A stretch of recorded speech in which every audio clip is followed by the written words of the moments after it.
ராஜாக்களில் 17ஆம் அதிகாரம் 15ஆம் வசனம்.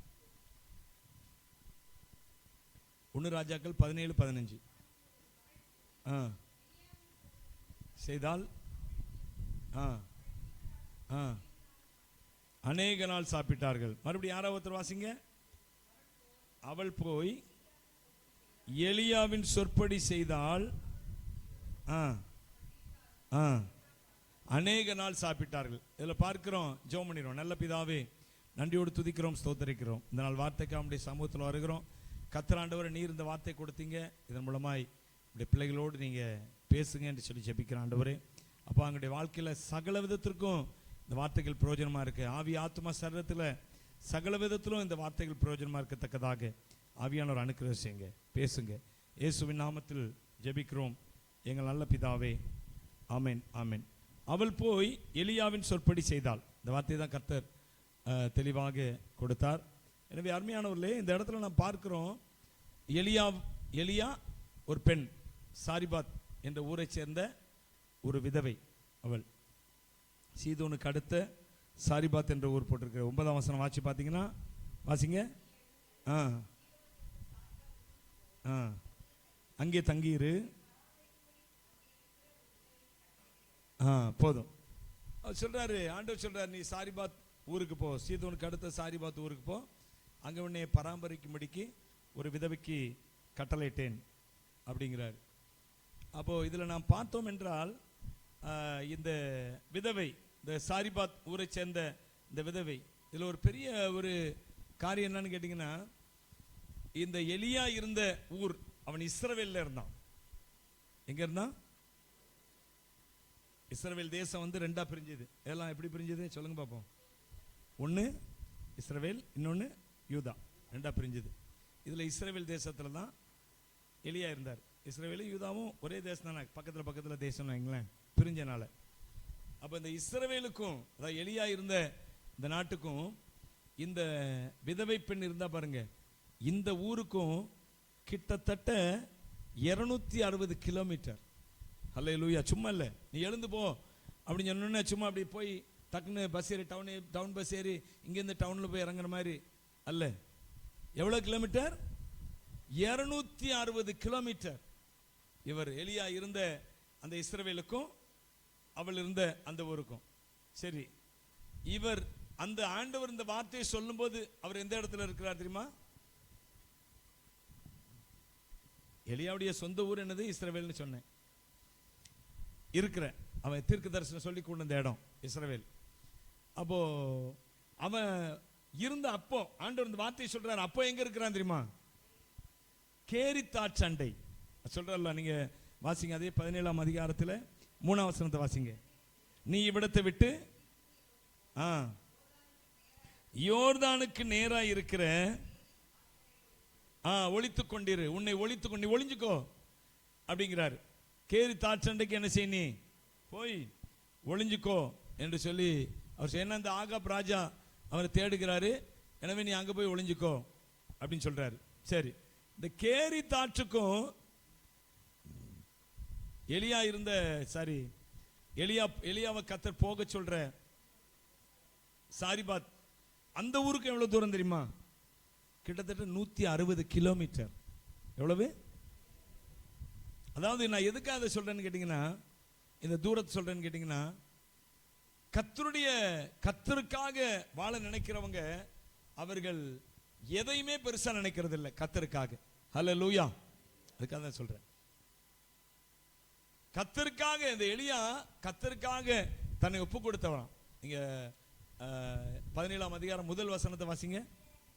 கிளையத்தின் குடிகளிலே திஸ்பியனாகிய எலியா ஆகாபை நோக்கி, என் வாக்கின் படியே அன்றி இந்த வருஷங்களிலே பனியும் மழையும் பெய்யாதிருக்கும் என்று இஸ்ரவேலின் தேவனாகிய கர்த்தருக்கு முன்பாக நிற்கிற நான் அவருடைய ஜீவனை கொண்டு சொல்லுகிறேன் அப்படிங்கிறார்.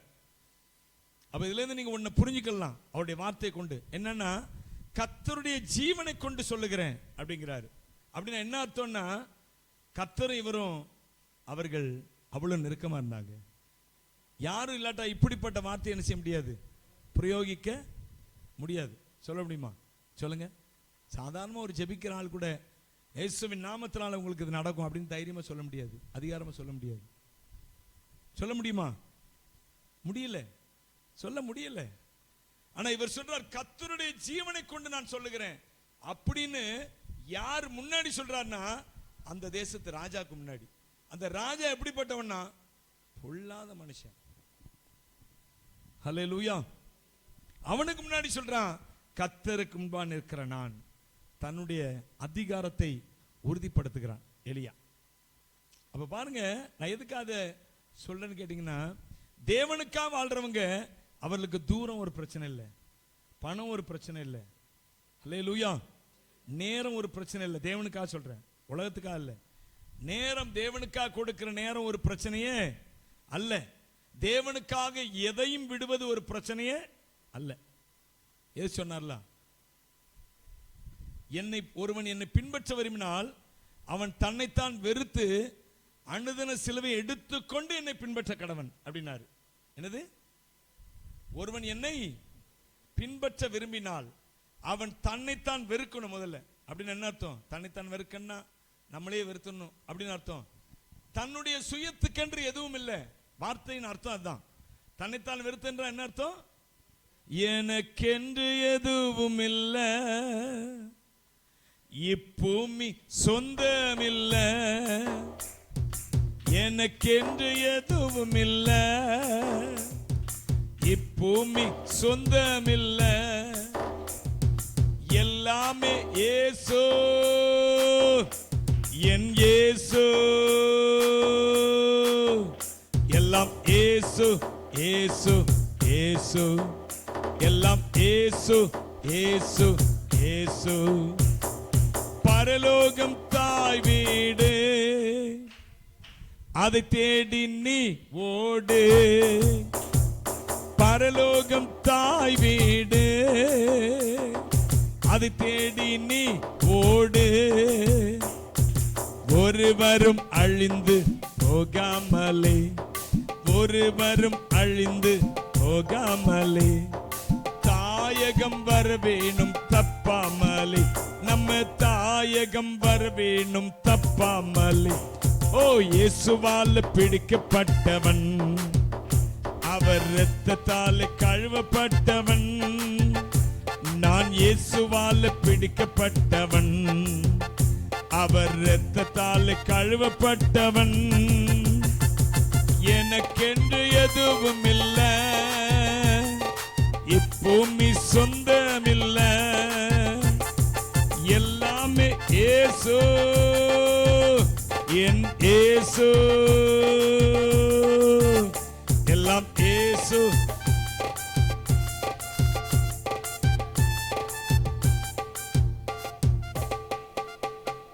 அருமையானவர்களே, கர்த்தருடையவர்கள், கர்த்தருக்கு முன்பாக நிற்கிற நான் அப்படின்னு எலியா சொன்னார்னா அதனுடைய அர்த்தம் என்னன்னு கேட்டீங்கன்னா, எப்போதுமே கர்த்தருக்கு முன்பாக, கர்த்தர் தான் அவருக்கு முன்பாக. அல்லேலூயா. எதை செய்தாலும் கர்த்தருக்காக, எதை செய்தாலும் கர்த்தருடைய நோக்கம், எதை செய்தாலும் கர்த்தருடைய சித்தம். இயேசு சொன்னார்ல, என் பிதாவின் சித்தத்தை செய்து முடிப்பதே என்னுடைய போஜனமா இருக்கிறது அப்படின்னாரு. என் பிதாவின் சித்தத்தை. எத்தனை பேர் நாம அப்படி இருக்கிறோம்? யோசித்து பாருங்க. தேவனுடைய சித்தம், தேவனுடைய நோக்கம் என் வாழ்க்கையில் நிறைவேற நினைக்கிறோமா? எலியா சொன்னார். அப்படிப்பட்ட ஒரு மனுஷன் தான் இந்த எலியா. இல்லண்டா இப்படி போக முடியுமா? சொன்னோன்னு நீ கேரி தாற்றுக்கு போய் ஒளிஞ்சிருந்தா அங்கேருந்து கிட்டத்தட்ட 100 கிலோமீட்டர் கேரி தாறு ஏறு. அவன் இந்த இடத்துல இருந்து, அவன் இஸ்ரேலில் இருந்தான். இஸ்ரேல் ராஜா தான் ஆகாபு, இஸ்ரேலில் தான் இருந்தான். போய் ஒழித்து கொண்டு இருந்த உடனே எங்க போயிட்டான்? நம்ம வந்து ஒழித்தனோடனே சரி இங்கே இருக்கு, இங்கே தாமிரபரணி 5 கிலோமீட்டர்ல இங்கே இருக்கு, உடனே அங்கே போய் ஒளிஞ்சிரு அப்படி சொல்லல ஆண்டவர். எங்க போய் சொன்னாரு? 5 கிலோமீட்டர்ல போய் ஒளிஞ்சிட்டு இருந்தா ராஜாவை கண்டுபிடிக்காம இருப்பான்? யோசிச்சு பாருங்க. நான் அப்படிதான் நினைச்சிட்டு இருந்தேன் ரொம்ப நாள். அப்புறம் இந்த ஹிஸ்டரி இதெல்லாம் கொஞ்சம் பார்க்க போய் தான் தெரியுது, அவ்வளவு தூரத்துல இல்லடா ராஜா தான் ஈஸியா ஆண்டவர் அவ்வளவு ஞானம் இல்லாதவரா. அதனாலதான் சொன்னாரு, நீ தூரத்துல கேரி தாட்சண்டையில போய் யோர்தானுக்கு எதிரான என்ன நினைச்சிட நாம? யோர்தான் அங்க இருக்கு, எதிரில் எங்க இருக்கு? யோர்தானுடைய எதிர் திசையில அவர் சொல்றாரு. அதைத்தான் சொல்றாரு அவர். யோர்தானுக்கு எதிர் திசையில இருக்கிற கேரித்தாற்றண்டை இது எங்கேயோ இருக்குது, யோர்தான் எங்கேயோ இருக்குது, கேரித் எங்கேயோ இருக்குது, நீ அங்க போய் ஒழித்து கொண்டிரு. அப்போ அதாவது சில வேளைகளில் ஊழியக்காரங்க இந்த கர்த்தர் கையில பப்பட்டு மாதிரி தான், என்னது பொம்மை மாதிரி தான், அப்படிதான் நடக்குது. ஏசாயா பாருங்க, ஆண்டவர் சொல்றார் ராஜா, எசேக்கியா ராஜா, ஏசாயா தீர்க்கதரிசி. தீர்க்கதரிசிகள் எப்பவுமே அப்போ ரொம்ப ஒரு மாதிரி லூஸ் மாதிரி தான் இருப்பாங்க, அல்லேலூயா. ஏன்னா அவங்க கர்த்தருக்காகவே வாழ்றவங்க லூஸ் மாதிரி தான் இருப்பாங்க. அவங்க யோவான் ஸ்நானனை குறித்து பைபிள் சொல்லுப்பா, அவன் எப்படி இருப்பான், அவன் வார்க்கச்சையில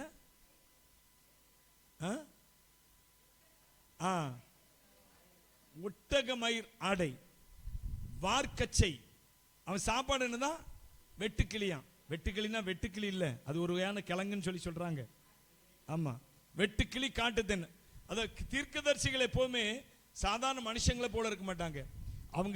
அவங்க இருக்கிற அவங்களுடைய நடை உடை பாவனை, அவங்க இருக்கிற இடம் எல்லாமே வித்தியாசமா தான் இருக்கும். ஹல்லேலூயா. ஏன்னா அவங்க கர்த்தர் கையில ஒரு பொம்மை மாதிரி. ஹல்லேலூயா. சொன்னதெல்லாம் ஏசாயாட்ட சொல்லி விடுறாரு, நீ போய் எசேக்கியா ராஜாட்ட போய் சொல்லு, உனக்கு இன்னும் கொஞ்ச நாள் தான், நீ என்ன செய்ய, உன் வீட்டு காரியத்தில் என்ன செய்ய, ஒழுங்குபடுத்து, நீ சீக்கிரம் சாக போற, முடிஞ்சது, உன் கதை முடிஞ்சது. ஏசாயா எசேக்கியாட்ட சொல்றாரு, சொல்லிட்டு திரும்பிட்டாரு. திரும்பி வந்துட்டு இருக்காரு. அதுக்கிடையில எசேக்கியா என்ன செய்கிறாரு, டக்குன்னு அவரு சோறு பக்கமா திருப்பி, கர்த்தாவே உமக்கு உண்டான நான் உண்மையா இருந்தேனே, நீங்க அதெல்லாம் நினைத்தரல மாத்தீங்களா, கண்ணீர் விடுறாரு. கண்ணீர் விட்ட உடனே இவன் அரண்மனை முற்றத்தை தாண்டலையா, யாரு, ஏசாயா. அரண்மனை முற்றத்தை தாண்டவில்லை. கர்த்தர் திரும்ப ஏசாயா கூப்பிட்டு சொல்றாரு, போ நீ போ, உன் நாட்களோடு நான் 15 வருஷத்தை கூட்டினேன், போ. எப்படி இருக்கும் தீர்க்கதரிசிக்கு? அதாவது ஆண்டவர் தீர்க்கதரிசிகளை அவர் சொல்லுவார், நீங்க ஓசியா தீர்க்கதரிசி பார்த்தீங்கன்னா அவர் சொல்லுவார், நீ போய் ஒரு விபச்சார பெண்ணை கல்யாணம் பண்ணு. யாரு? விபச்சார பெண்ணை கல்யாணம் பண்ணி ஒரு குழந்தைய பெத்தெடு, அவனுக்கு இந்த பேரை விடு. உடனே போய் செய்யறான் இவனும், ஓசியா தீர்க்கதரிசி. ஏன்னா தீர்க்கதரிசிகள் அந்த நாட்கள்ல அப்படிதான் இருந்தாங்க. கர்த்தர் கையில பொம்மை. இன்றைக்கு ஊழியக்காரங்க யார் கர்த்தர் கையில பொம்மையை போல இருக்காங்களோ அவங்கள கர்த்தர் பயன்படுத்துகிறார். ஹல்லேலூயா. ஜனங்களுக்காக தான் செய்யறா. பாருங்க, இந்த எலியாவை குறித்து பார்க்கிறோம். இந்த எலியாவை யாருக்காக கர்த்தர் அனுப்புறான்னு கேட்டீங்கன்னா, அவர் சொல்றாரு, நான் உன்னை பராமரிக்கும்படி அங்க ஒரு விதவைக்கு கட்டளையிட்டேன் அப்படிங்கிறாரு. ஆனா எனக்கு தெரிஞ்சு விதவை இவனை பராமரிக்கிறதுக்கு விதவைக்கு கட்டளையிடல, விதவையை பராமரிக்கிறதுங்க இவன். அல்லேலூயா. ஏன்னா இவனை எங்கேயுமே தான் கர்த்தர் பராமரிக்கிறாரு. யோசிச்சு பாருங்க, கேரித்தாற்றன்ல போய் ஒளிந்துரு, நான் பார்த்துக்குவேங்கிறாரு. போய் ஒளிஞ்சிருக்கிறான். அங்கே காகம் என்ன செய்து அவனுக்கு சாப்பாடு, அப்பமும் இறைச்சியும் கொண்டு வருகிறது. கேரித்தாற்று கீழே, கேரித்தாற்று பக்கத்தில் இருக்கும்போது காகம் இறைச்சியும் அப்பவும் கொண்டு வருது. அதுக்கப்புறம் சொல்றாரு, நான் உன்னை அங்க விதவையை பராமரிக்க உனக்காக ஒரு விதவை அங்க கட்டளையிட்டாங்கிறாரு. ஆனா போய் பார்த்தா இவர் தான் அந்த விதவைக்கு என்ன செய்கிறாரு, அற்புதம் செய்கிறார். இவளுடைய சாப்பாடுல அவங்க சாப்பிடுறாங்க, இவர் அற்புதம் செஞ்சனால வந்த சாப்பாடு அதுல தான் இவரும் கொஞ்சம் சாப்பிடுறாரு. இவர் அவங்க கூட தான் சாப்பிடுறாரு. நீங்க அதுல வாசி பாருங்க, 15ஆம் வசனத்தை வாசிங்க, 17-15. அவள் போய் எலியாவின் சொற்படி செய்தாள். அவளும் இவனும் அப்படின்னா யாரு, எலியா. அவளும் இவனும் எலியாவும் அவள் வீட்டார் அநேகரும் அநேக நாள் சாப்பிட்டார்கள். இப்ப யாரு இது, யாருடைய சாப்பாடு சொல்லுங்க? யார் சாப்பாடு அது? கர்த்தர் சாப்பாடு உண்மைதான். ஆனா யார் மூலமா வந்தது அந்த விதவைக்கு? விதவை எலியாவை போஷிக்கிறாளா, இல்ல எலியா விதவை போஷிக்கிறாரா? எலியா தான் விதவை போஷித்து அதுல இவனும் கொஞ்சம் என்ன செய்கிறாரு, சாப்பிடுறாருங்க. சரி, இப்ப எப்படி சாப்பிட்டாங்க பாருங்க. நீங்க 16ஆம் வசனத்தை வாசிங்க. கர்த்தர் எலியாவை கொண்டு சொன்ன வார்த்தையின்படியே குறைந்து போகவும் இல்லை, பானையில செலவழிந்து போகும் இல்லையா? அப்படின்னு அர்த்தம். எடுக்க எடுக்க எடுக்க எடுக்க அல்ல அல்ல குறையாத அன்பு, ருசிக்க ருசிக்க விட்டாத அன்பு, சொல்ல சொல்ல முடியாத அன்பு, என் இயேசுவின் இணை இல்லாத அன்பு, என் இயேசுவின் இணை இல்லாத அன்பு, என்னையும் மாற்றின அன்பு, என் கண்ணீரை துடைத்த அன்பு, என்னையும் மாற்றின அன்பு, என் கண்ணீரை துடைத்த அன்பு, என்னை கவர்ந்து கொண்ட இயேசுவின் அன்பு, என்னை கவர்ந்து கொண்ட இயேசுவின் அன்பு, அல்ல அல்ல குறையாத அன்பு, ருசிக்க ருசிக்க விட்டாத அன்பு, சொல்ல சொல்ல முடியாத அன்பு, என் இயேசுவின் இணை இல்லாத அன்பு, என் இயேசுவின் இணை இல்லாத அன்பு. அவருடைய அன்பு எப்படி அல்ல அல்ல குறையாதோ, பைபிள்ல எபேசியர் நிருபத்தில் நினைக்கிறேன் அதுல சொல்லும்போது பவுல் சொல்லுகிறாரு, அவருடைய அன்பு அகலம் இல்ல. வாசிங்களா அந்த வசனத்தை வாசிங்க, எபேசியர் நிருபம் தான். Praise the Lord. சொல்றேன் அந்த வசனத்தை வாசிங்க. Glory to Jesus. Hallelujah. ஸ்தோத்திரம். 3:18 வாசிங்க. சகல பரிசுத்தவான்களோடும் கூட கிறிஸ்துவினுடைய அன்பின் அகலமும், பாருங்க அவருடைய அன்பின் அகலமும் நீளமும் ஆழமும் உயரமும் இன்னதென்று உணர்ந்து அறிவு கெட்டாத அந்த அன்பை அறிந்து கொள்ள வல்லவர்களாகவும் தேவனுடைய சகல பரிமுகத்தினால் நிறையப்படவும் அவர் தமது மகிமையினுடைய ஐஸ்வரியத்தின்படியே உங்களுக்கு அனுக்கிரகம் பண்ண வேண்டும் வேண்டிக் கொள்ளுகிறார் பவுல் சொல்றார். அந்த அன்பை அறிந்து கொள்ள வல்லவர்களாக நீங்க மாறணும்யா அப்படிங்கிறார். புரியல, அதான் என்ன செய்யல, புரியல நமக்கு அவருடைய அன்பு புரிந்தல். அவர் சொல்றாருல, அறிவு கெட்டாத அந்த அன்பை அறிந்து கொள்ள வல்லவர்களாக, எல்லாரும் சொல்லுங்க, அறிவு கெட்டாத அந்த அன்பை அறிந்து கொள்ள வல்லவர்களாக. அதுல பெரிய ஜெபம் பண்றாரு. நிறைய நீங்க அறிந்து கொள்ளணும்னு சொல்றாரு. அதுல குறிப்பா அவர் சொல்றாரு என்னன்னா, அறிவு கெட்டாத அந்த அன்பை நீங்க அறிந்து கொள்ளணும்யா, அதுக்கு கர்த்தர் உங்களுக்கு அனுக்கிரகம் செய்யணும். அந்த அன்பை அறியாம புரியாம நம்ம என்ன செய்கிறோம், நம்ம இஷ்டத்துக்கு போகிறோம், நம்ம இஷ்டத்துக்கு வரோம், நம்ம இஷ்டத்துக்கு பேசுறோம். அந்த அன்பை புரிஞ்சுக்கிட்டீங்கன்னா நாளெல்லாம் அடிமையாயிருவீங்க. ஹல்லேலூயா. சில பேர் அப்படிதான் வரும்போது ஆண்டவர் ஏற்றுக்கொண்டு வரும்போது அப்படி இப்படி அப்படி இப்படின்னாங்க. ஆனா இப்ப கொஞ்சம் ஆண்டவருடைய அன்பு புரிய புரிய என்ன ஆயிட்டாங்க, அவங்க அப்படி கர்த்தருடைய அன்புக்கு அடிமையாயிட்டாங்க, சபைக்கு அடிமையாயிட்டாங்க. சபை சொல்லுவதை என்ன செய்யறாங்க, கேட்கிறாங்க. ஊழியக்காரர் சொல்றதை கேட்கிறாங்க. ஒரு சிலர் கேட்க மாட்டாங்க, ஆனா கொஞ்ச நாள்ல கேட்பாங்க. ஹல்லேலூயா, ஆமென் சொல்லுங்க. கேட்பாங்களா கேட்க மாட்டாங்களா? ஏன்னா அந்த அன்பு எப்பவுமே தேவன் அதிகாரத்தில் நம்மை அடக்க நினைக்கிறவர் அல்ல, அன்பினால. ஹல்லேலூயா. பேதுரு பார்த்து கேட்கிறார் பாத்தீங்களா, இவர்களை பார்க்கலும் நீ என்னில் அன்பாயிருக்கிறாயா, இவர்களை பார்க்கலும் என்னில் அன்பாயிருக்கிறாயா, இவர்களை பார்க்கலும் என்னில் 3 தடவை கேட்கிறாரு. கடைசி ஆண்டவரே எல்லாம் நீங்க அறிவீங்க ஆண்டவர். வாசிங்களா அந்த வசனத்தை வாசிங்களேன். ஆண்டவர் கேட்கிறார் பாருங்க.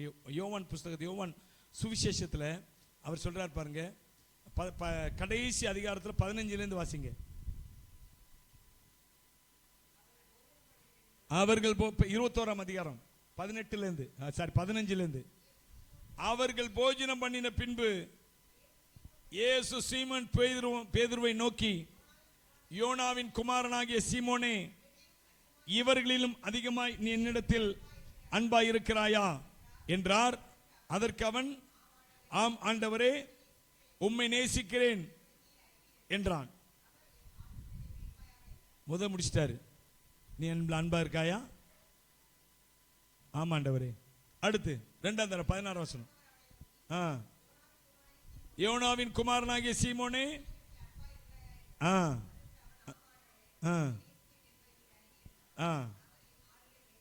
என்றார். அடுத்து ஒரே கேள்விதாங்க, திரும்ப திரும்ப. ஏன்னா ஆண்டவர் ஒரு கேள்வி கேட்டார்னா அதுல ஆழமான அர்த்தங்கள் இருக்கும். ஏன் திரும்ப திரும்ப யோனாவின் குமாரனாகிய சீமோனே அப்படின்னு ஏன் திரும்ப திரும்ப சொல்றா தெரியுமா? நீ யோனாவின் குமாரன் என்பதை அடிக்கடி காட்டுற. நீ அல்லேலூயா. நீ என்ன செய்கிற? அடிக்கடி உலகத்துக்கு போயிட்டு வர. நீ உலகத்துக்குரியவன் அல்ல. இயேசு சொன்னார்ல, ஆண்டவரே நான் உலகத்தான் அல்லாதது போல இவர்களும் உலகத்துக்குரியவர்கள் அல்ல அப்படி சொன்னார். பார்த்தீங்களா? பேதுருட்ட அதான் சொல்றாரு, நீ யோனாவின் குமாரன் சீமோன், நீ இப்ப ஏன்ட்ட வந்துட்ட. எல்லாத்தையும் வலையில விட்டது போது எல்லாத்தையும் விட்டுட்டு வந்த. ஆனா திரும்ப திரும்ப நீ யோனாவின் குமாரன் என்பதை என்ன செய்கிற? நீ காண்பிக்கிறாய். அல்லேலூயா. ஒரு முறை சொன்னா ஆண்டவரிடத்துல, ஆண்டவரே உமக்கு இது என்ன செய்யக்கூடாது, நேரிடக்கூடாது அப்படின்னா பேதுரு. இயேசு சொன்னார், நான் இப்படிலாம் பாடுபடணும், இப்படிலாம் சிலுவைக்கு போகணும், இப்படிலாம் அடிக்கப்படணும் சொல்றாரு இயேசு. பேதுரு அவரை தனியே அழைத்து, ஆண்டவர் இதெல்லாம் உமக்கு நேரிடக்கூடாது. உடனே சொன்னாரு, எனக்கு பின்னாக போ சாத்தானே. யாரை பார்த்து சொன்னாரு? பேதுருவை பார்த்து சொன்னார். அதுக்கு முன்னாடி கொஞ்ச நேரத்துக்கு முன்னாடி தான், அதுக்கு முந்தின வசனங்களை வாசிங்கன்னா அதில் தான் அவர் சொல்லியிருப்பாரு, இது உனக்கு மாம்சமும் ரத்தமும் வெளிப்பட. நீ சுயமா இதை சொல்லலை. ஏன்னா அவன் சொல்றான், நீர் தான் கிறிஸ்து அப்படிங்கிறான். உடனே சொல்றாரு, மாம்சமும் ரத்தம் இதை உனக்கு என்ன செய்யல, வெளிப்படுத்தல உள்ள பரலோகத்தில் தேவன் தான் உனக்கு வெளிப்படுத்தினா அப்பதான் சொல்லியிருக்கிறாரு.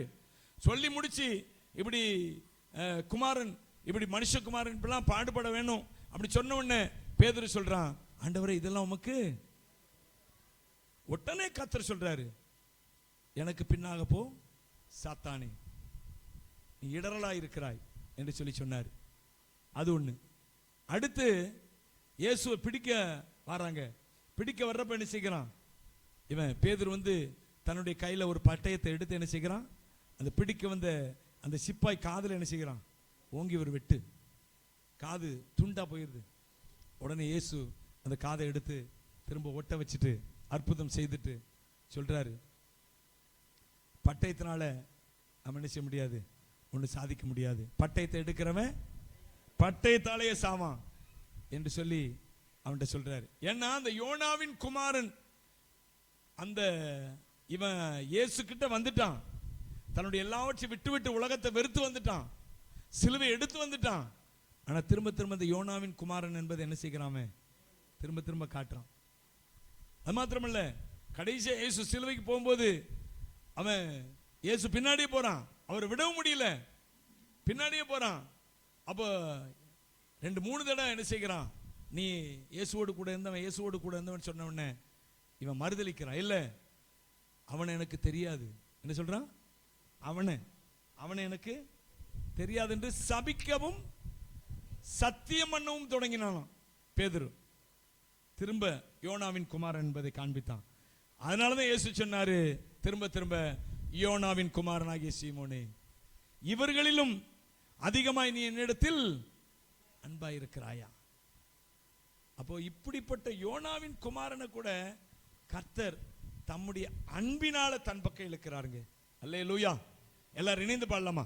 அல்ல அல்ல குறையாத அன்பு, ருசிக்க ருசிக்க தேவிட்டாத அன்பு, சொல்ல சொல்ல முடியாத அன்பு, என் இயேசுவின் இணையில்லாத அன்பு, என் இயேசுவின் இணையில்லாத அன்பு,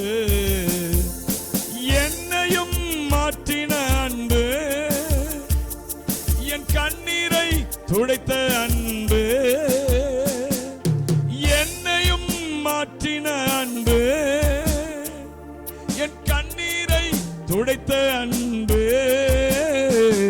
என்னை கவர்ந்து கொண்ட இயேசுவின் அன்பு, என்னை கவர்ந்து கொண்ட இயேசுவின் அன்பு, அல்ல அல்ல குறையாத அன்பு, ருசிக்க ருசிக்க தேவிட்டாத அன்பு, சொல்ல சொல்ல முடியாத அன்பு, என் இயேசுவின் இணையில்லாத அன்பு, என் இயேசுவின் இணையில்லாத அன்பு. இப்ப நீங்க அந்த இடத்துல பாத்தீங்கன்னா 1 ராஜாக்கள் 17 அதிகாரத்துல கர்த்தர் 16ஆம் வசனம். கர்த்தர் எலியாவை கொண்டு சொன்ன வார்த்தையின்படியே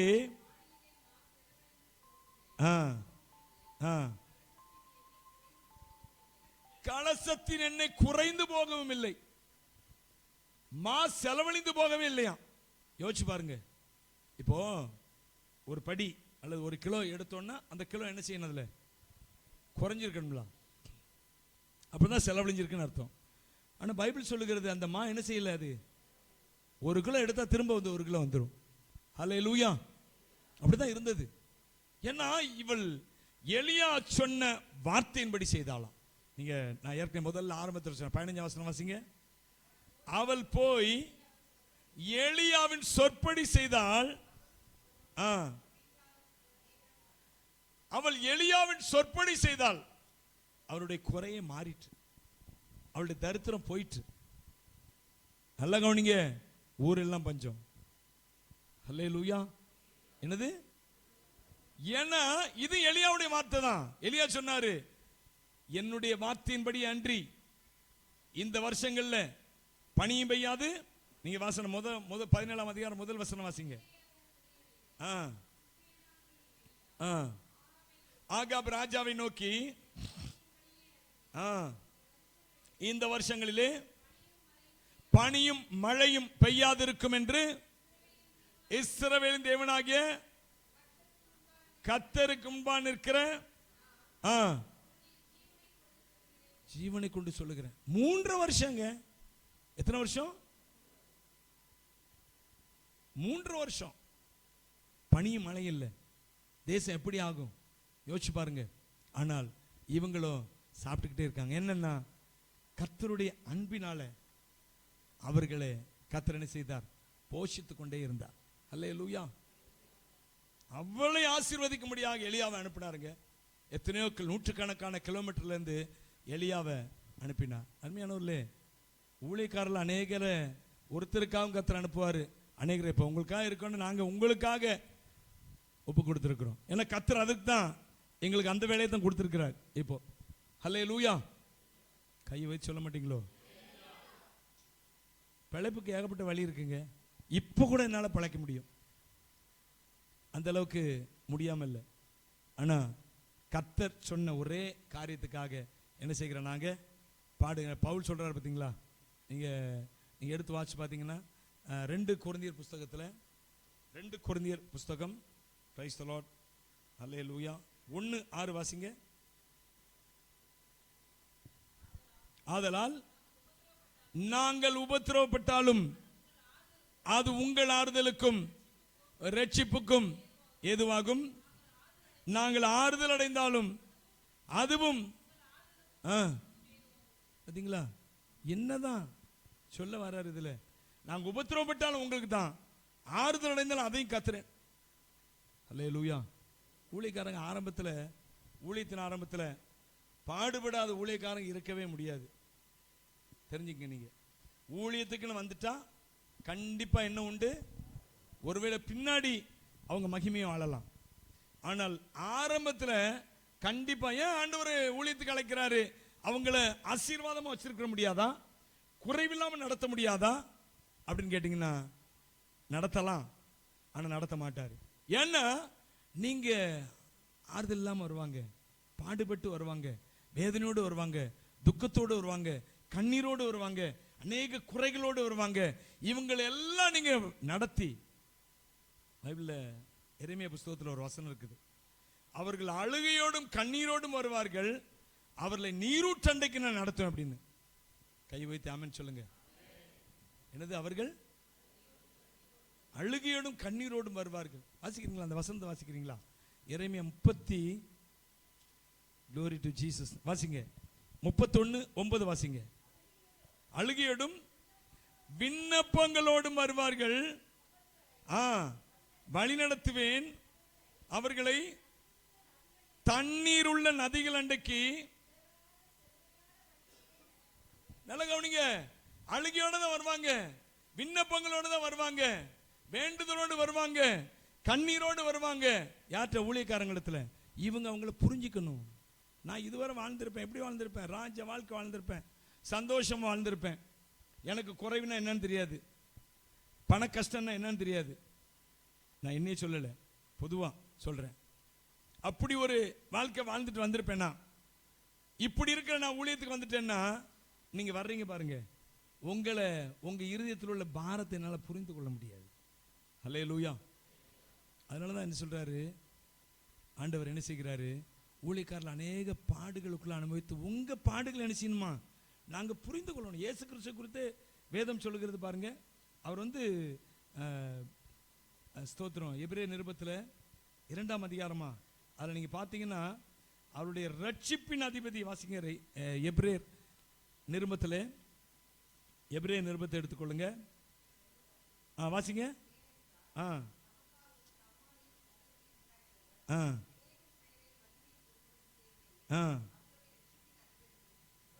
பார்த்தீங்களா, உபத்திரவங்களினால இயேசு கிறிஸ்துவையே உபத்திரவங்களினால பூரணப்படுத்தினாராம். அல்லேலூயா. ஏன் அப்படின்னு கேட்டீங்கன்னா, நம்மை புரிந்து கொள்ள வேண்டும் என்பதற்காக. அல்லேலூயா. நீங்க 9ஆம் வசனத்தை வாசிங்க, அதே அதிகாரத்தில். என்றாலும் தேவனுடைய கிருபையினால் ஒவ்வொருவருக்காகவும் மரணத்தை ருசி பார்க்கும்படிக்கு, பாருங்க, ஒவ்வொருவருக்காகவும், வார்த்தையை சொல்லுங்க, எல்லாரும் சொல்லுங்களேன், ஒவ்வொருவருக்காகவும் மரணத்தை ருசி பார்க்கும்படிக்கு. புரியுதா உங்களுக்கு அந்த வசனத்தோட அர்த்தம்? புரியுதா? உங்கள் ஒவ்வொருவருக்காகவும், எனக்காகவும், இந்த பூமியில இயேசு கிறிஸ்துவை ஏற்றுக்கொண்ட ஒவ்வொருவருக்காகவும், இன்னும் இந்த பூமியில வாழ்ந்து கொண்டிருக்கிற இயேசுவை ஏற்றுக்கொள்ளாதவர்களுக்காகவும் அவர் மரணத்தை ருசி பார்த்தார். என்னன்னா, மரணம் எப்படி இருக்கும், வேதனை எப்படி இருக்கும், இதெல்லாம் அவர் உணர்ந்தாருங்க. சும்மா ஏதோ கடவுளா வந்து வேஷம் கட்டிட்டு போல. சிவாஜி கணேசன் நடிச்ச மாதிரி ஒரு ஊழியக்காரர் சொன்னார், எனக்கு சிரிப்பா வந்துச்சு. அவர் நல்ல நடிச்சாரு அப்படின்னு சொல்லி. என்னது அப்படியே சொன்னார். இயேசு கிறிஸ்து என்ன செய்தாராம், நமக்காக கடவுளா இருந்தவர் பூமியில நல்லா நடிச்சிட்டு போனாரு அப்படிங்கிற மாதிரி ஒரு அர்த்தப்படக்கூடிய விதத்துல ஒரு வார்த்தையை சொன்னார். அவர் நடிக்கலைங்க, அவர் அப்படி பட்டார். அல்லேலூயா. பைபிள் சொல்றபடி ஒவ்வொருவருக்காகவும் மரணத்தை ருசி பார்த்தார். அதனாலதான் அவர் கத்தினார், என் தேவனே, என் தேவனே, ஏன் என்னை கைவிட்டீர். என்னது, அவரால் அதை சகிக்க முடியல, அவ்வளவு வேதனை. அதை நினைக்கும் போதே அவர் கெத்செமனே தோட்டத்தில் இரத்த வேர்வை வந்துச்சான். அது சொல்றாங்க பைபிள் ஆராய்ச்சியாளர்கள், இரத்த வேர்வை எப்படி வந்திருக்குன்னா, அவருடைய அந்த பாடுகள் நினைக்கும் போது அவருடைய இரத்த நாளங்கள் உடைந்ததான். அதாவது அப்படி லிட்டரலா அவர் ஒரு மனுஷனாவே இருந்தாரு, 100%. அல்லேலூயா. இத மாதிரி தாங்க ஊழியக்காரர்களையும் அவரை போலவே ஒவ்வொன்றையும் ஊழியக்காரர் என்ன செய்யும், ருசி பார்க்கணும். அதனாலதான் பவுல் சொல்றார் பாருங்க, நாங்கள் பாடுபட்டால் அது உங்கள் ஆறுதலுக்கு ஏதுவாகும். அல்லேலூயா. உங்களுக்காக நாங்க எங்களை தியாகம் செய்திருக்கிறோம். ஞாபகம் வச்சுக்கோங்க. நான் பேருக்காக சொல்ல, பெருமைக்காக சொல்ல, உண்மைதான். இயேசு கிறிஸ்து கொடுத்த அழைப்பு ஆண்டவருக்காக தான் அது. ஆனாலும் உங்கள் நிமித்தம் கர்த்தர் எங்களை அப்படிப்பட்ட பாடுகளுக்குள்ள அனுமதிச்சிருக்கிறார். பவுல் ஒரு இடத்துல சொல்லும்போது சொல்றாரு, உங்களுக்கு அநேக உபாத்தியாயர்கள் உண்டு, ஆனால் தகப்பன் அநேகர் இல்லை அப்படிங்கிறாரு. அந்த வசனத்தை எடுத்தா யாராவது வாசிக்கலாம் நீங்க. உங்களுக்கு அநேக உபாத்தியாயர் வருவாங்க போவாங்க, அங்கேருந்து வருவாங்க, ஒரு கூட்டம் நடத்துவாங்க. இங்க நாமளே கூப்பிடுறோம், நிறைய ஊழியக்காரங்களை கூப்பிட்டு என்ன செய்யறோம், உங்களுக்கு வார்த்தையை கொடுக்க சொல்றோம். இவங்களாம் என்னது, டீச்சர்ஸ். எடுத்தீங்களா அந்த வசனத்தை?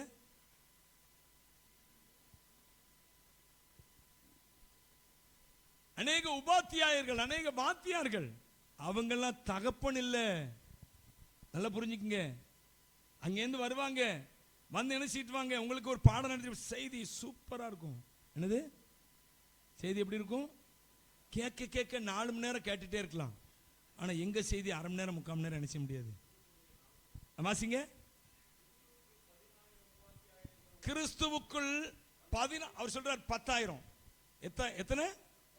10,000 உபாத்தியாயர்கள், வாத்தியார்கள் உங்களுக்கு இருந்தாலும் தகப்பன்மார் இல்லையே சொல்லிட்டு அடுத்து சொல்றார் பாருங்க, வாசிங்க. கிறிஸ்து இயேசுவுக்குள் சுவிசேஷத்தினால் நான் உங்களை பெற்றேன் அப்படிங்கிறார். நீங்கள்லாம் நாங்கள் பெற்றெடுத்த பிள்ளைகள். கையை தட்டி ஆண்டவருக்கு ஸ்தோத்திரம் பண்ணலாமா? எத்தனை பேர் ஆமென் சொல்றீங்க? அப்படிதானே இல்லையா? சொல்றார் தகப்பன். யாரெல்லாம் பேர் வருவாங்க வாத்தியார்கள், அவர்கள்லாம் தகப்பன் இல்ல. ஹல்லேலூயா. உங்களுக்காக ஜெபம் பண்றாங்க. உங்க முகத்தை கொண்டு வந்து உங்களுக்காக ஜெபம் பண்றோம். நாங்க ஒவ்வொரு நாளும் உங்களுக்கு ஒரு பிரச்சனை ஆண்டவர் எங்களுக்கு அதை காட்டுறாரு, ஜெபம் பண்றோம். வாத்தியார்களுக்கு அதை காட்டுறது இல்லை, தகப்பனுக்கு தான். தகப்பன் தான் தன் பிள்ளை என்ன செய்வான், தினந்தோறும் மனசுல வச்சு வச்சு என்ன செய்யிட்டு இருப்பான், ஜெபம் பண்ணிட்டே இருப்பான். உங்களுக்கு நாங்க தான் தகப்பன், புரிஞ்சுக்குங்க. இன்னைக்கு எனக்கு சகோதரி சொன்னாங்க, இப்படி ஒரு ஆவிக்குரிய அவங்க தெரியாம சொல்றாங்க, நான் அவங்கள கண்டம் பண்ணல, தெரியாம சொல்றாங்க. யாரோ எங்கிருந்து வந்து அழகான பிரசங்கத்தை பண்ணிட்டு போறோம், ஒருவேளை நல்ல பிரசங்கம் பண்ணலாம், விடத்துல உண்டாகலாம், சுகம் உண்டா, எல்லாம் செய்யலாம். ஆனா உங்களுக்காக உங்களை முன்னிறுத்தி நாங்க ஜெபம் பண்ணி கொண்டு இருக்கிற நாங்க தான் உங்களுக்கு ஆவிக்குரிய தகப்பன். பவுல் சொன்னது போல பாருங்க, இந்த விதவைக்காக, ஏழை விதவைக்காக கர்த்தர் அங்கேருந்து எலியாவை கொண்டாந்து அவளுக்காகவே எத்தனையோ மைல் கணக்கா, கிலோமீட்டர் கணக்கா நடந்து வந்து அவளை ஆசீர்வதிச்சு அவ கூடவே தங்கி. ஹல்லேலூயா. கூடவே கர்த்தர் எலியா தங்கியிருந்தாரு. எவ்வளவு அற்புதங்கள். எலியா என்றாலே அற்புதம். ஹல்லேலூயா. எலியா என்றாலே என்னதான், அது அற்புதம் தான். எலியா என்றாலே, எலியா எலிசாவை போல அற்புதம் செய்தவர்கள் பழைய ஏற்பாட்டில் பார்க்கிற கஷ்டம். அவ்வளவு ஒரு அற்புத அடையாளங்கள் செய்தவர்கள். கூடவே தங்கி அவர் ஒரு தகப்பனை போல. ஹல்லேலூயா. இன்றைக்கு உங்களுக்காக எங்களை எதுக்கு வச்சிருக்காரு தெரியுமா? உங்களுக்கு ஜெபம் பண்ண. நாங்கள் எதை செய்தாலும் உங்களை நினைத்து தான் செய்கிறோம். ஹல்லேலூயா. நாங்கள் எந்த திட்டம் போட்டாலும் உங்களுக்காக தான் போடுறோம். ஆமென் சொல்லுங்க. ஹல்லேலூயா. உங்களை நினைச்சுதான் நாங்க எதை நினைச்சு எதுனாலும் செய்து கொண்டு இருக்கிறோம். எலியாவும் அப்படிதான். எலியா அவர் கூடவே இருந்தார். கூடவே இருந்து அவளை போஷித்தார். அவளுக்கு பாருங்க, அடுத்த வசனங்களை நீங்க பாத்தீங்கன்னா, அவளுடைய பையன் ஆயிட்டான், சுகவீனம் அடைந்து சாகும் வரைக்கும் போயிட்டான். 1 ராஜாக்கள் புஸ்தகத்தில் நீங்க அந்த 17ஆம் அதிகாரத்தில் 17ஆம் வசனத்திலிருந்து வாசிங்க.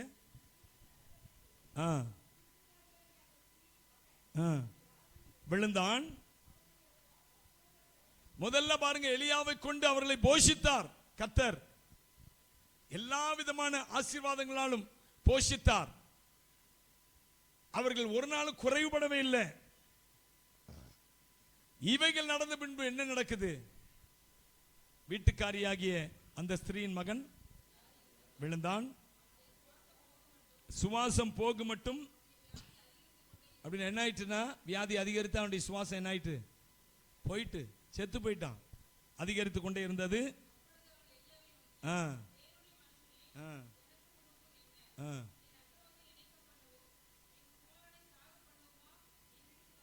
பாருங்க, எத்தனை வருஷம் அவர் கூடவே இருக்கிறாரு. கூடவே இருந்து அவளுக்கு ஹெல்ப் பண்ணிட்டு இருக்க ஒரு தகப்பனை போல கூடவே இருக்கிறாரு. ஒரு சின்ன காரியம் நடந்தோன்னு என்னது, கோபம். நம்மள அப்படித்தானே?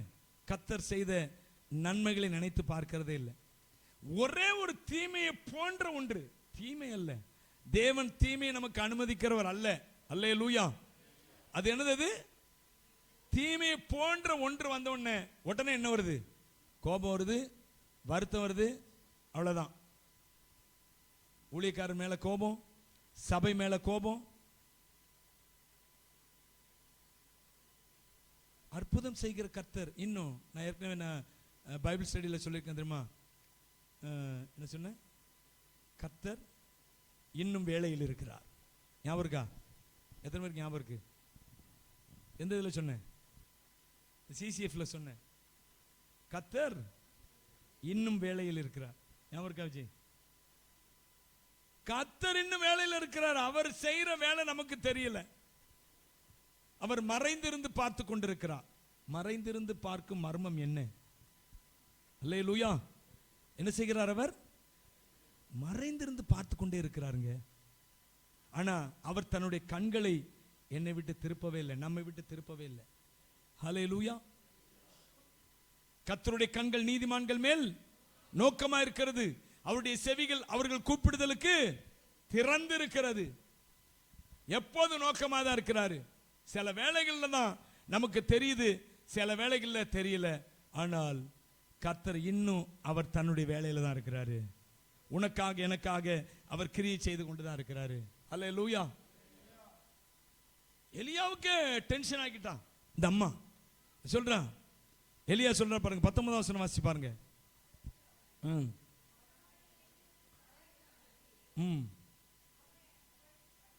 எடுத்து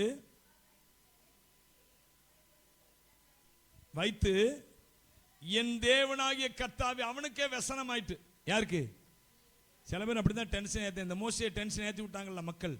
எங்களை சாகிறதுக்கா கொண்டாந்தீங்க, சாகிறதுக்கா, தண்ணி இல்லாம சாகிறதுக்கா கொண்டாந்தீங்க, இதை விட நாங்க அங்க இருந்தா நல்லா இருந்திருக்குமே சொல்லி சொல்லி நினைச்சிட்டாரு. ஆண்டவர் பேச சொன்னாரு, இவர் அடிச்சிட்டாரு ஓங்கி. டென்ஷன் அப்படி ஏத்தி விட்டாங்க. ஏத்தி விட்டவங்க மோசே என்ன செஞ்சிட்டாரு, நீ அந்த கண்மலையை பார்த்து பேசுன்னு தான் சொன்னாரு. ஆனா இவர் என்ன செஞ்சிட்டாரு, அடிச்சிட்டார். பைபிள்ல பின்னாடி சொல்லப்பட்டிருக்கிறது, அந்த கண்மலை கிறிஸ்து இயேசு அப்படின்னு கொரிந்தியர் புத்தகத்துல. அல்லேலூயா. அந்த கண்மலை. அப்ப இவர் யார அடிச்சாரு? மோசே கிறிஸ்துவை அடிச்சாரு, இயேசுவை அடிச்சாரு. அவர் அதற்காக அங்க கண்மலையாயி அதை கண்மலை திறந்து தண்ணீர் கொடுக்க பேசட்டும் நான் கொடுப்போன்னு காத்திருக்கிறாரு. ஆனா இவர்களோ அவரை அடித்தார்கள். அல்லேலூயா. மோசே அடித்தார். என்ன ஏன் காரணம் அப்படின்னு கேட்டா, ஜனங்கள் அவரை என்ன செஞ்சிட்டாங்க, ட்ரிகர் பண்ணி விட்டாங்க. அல்லேலூயா. அது போல இவன் டென்ஷன் ஆனது எலியாவை என்ன டென்ஷன் ஆக்கிட்டு, அவர் நல்ல பொறுமைசாலி, அவருக்கு தெரியுமா கர்த்தர் முன்பாக நின்று கொண்டிருக்கிறார் எப்பொழுதும். அவர் தீர்க்கதரிசிகள் மலை மேல இருக்கிறாங்கன்னா காரணம் என்ன, தீர்க்கதரிசிகள் காட்டுக்குள்ள இருக்கிறாங்கன்னா காரணம் என்ன, அவர்கள் கர்த்தரையே நோக்கி பார்த்து கொண்டு இருக்க வேண்டும் என்பதற்காக தான் மலை மேல போயிருக்கிறாங்க, காட்டுக்குள்ள போயிருக்கிறாங்க, கர்த்தரையே தான் பார்த்துட்டு இருக்கிறாரு. ஆனா ஜனங்கள் சில வேளை குத்துற குத்து இவங்களுக்கு என்ன உண்டாயிருது, பொறுமை இழந்து போயிருது. உடனே அவர் சொல்றாரு பாருங்க, 20ஆம் வசனம் வாசிங்க. என் தேவனாகிய கர்த்தாவே, நான் தங்கியிருக்க இடம் கொடுத்த இந்த விதவையின் மகனை சாக பண்ணினதினால் வருவித்தீரோ என்று கர்த்தரை நோக்கி கூப்பிட்டு அந்த பிள்ளையின் மேல் எப்படி அற்புதம் செய்தவருங்க. ஹல்லேலூயா. சில வேளைகளில் நம்முடைய டென்ஷன் என்ன ஆயிருன்னா தேவனுடைய அற்புதத்தை தடை பண்ணிடும். ஏன்னா டென்ஷன்னால தேவையில்லாத வார்த்தையை பேசுவோம். நாம குடும்பத்தில், ஊழியத்தில், பிள்ளைகள் மத்தியில் டென்ஷனுக்கு அனுசரிக்க கூட என்ன விட்டு போட்டுற கூட. பைபிளில் ஆகாப் என்ற ராஜாவை குறித்து சொல்லப்பட்டிருக்கிறது, அவன் தன்னை விட்டு போட்ட ஆகாப் ராஜா என்று சொல்லி. அல்லேலூயா. இன்னைக்கு சில பேர் டென்ஷன்ல தங்களை என்ன செய்யறாங்க, விட்டு போட்டுறாங்க. அப்படின்னா என்ன அர்த்தம், வார்த்தையை இழந்துடுறாங்க, பொறுமை இழந்து என்னென்னமோ செய்துறாங்க. போ அப்படி சொல்லி பொறுமையா காத்துருங்க. அல்லேலூயா. எலியா பொறுமை இழந்துட்டாரு. பொறுமை இழந்துதான் என்ன செய்யறாரு, அக்கினி இறங்க பண்ணுன்னு சொன்னாரு, அக்கினி இறங்க பண்ணாருங்க கர்த்தர். இப்ப என்னெல்லாம் பண்றாரு பாருங்க. 21ஆம் வசனம். அந்த பிள்ளையின் மேல் 3 தரம் குப்புற விழுந்து விண்ணப்பம் பண்ணினான். அப்பாடா அப்பாடா, எலியாவுக்கு நிம்மதியாகுது. என்னன்னா கர்த்தர் அற்புதம் செய்வாரா அப்படிங்கிற எண்ணமே போயிட்டு இருக்கு.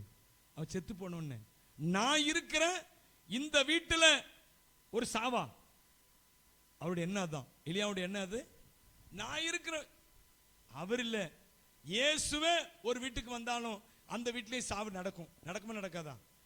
நடக்கும்.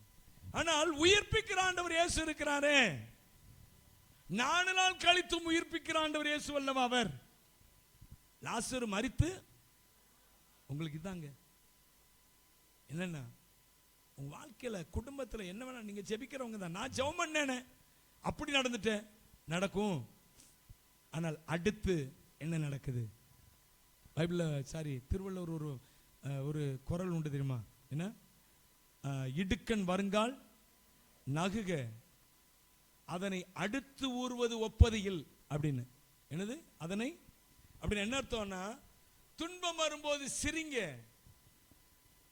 துன்பம் வரும்போது சிரிங்க, சந்தோஷமா இருங்க. சிரிங்கன்னா லூசு நினைச்சிருவாங்க.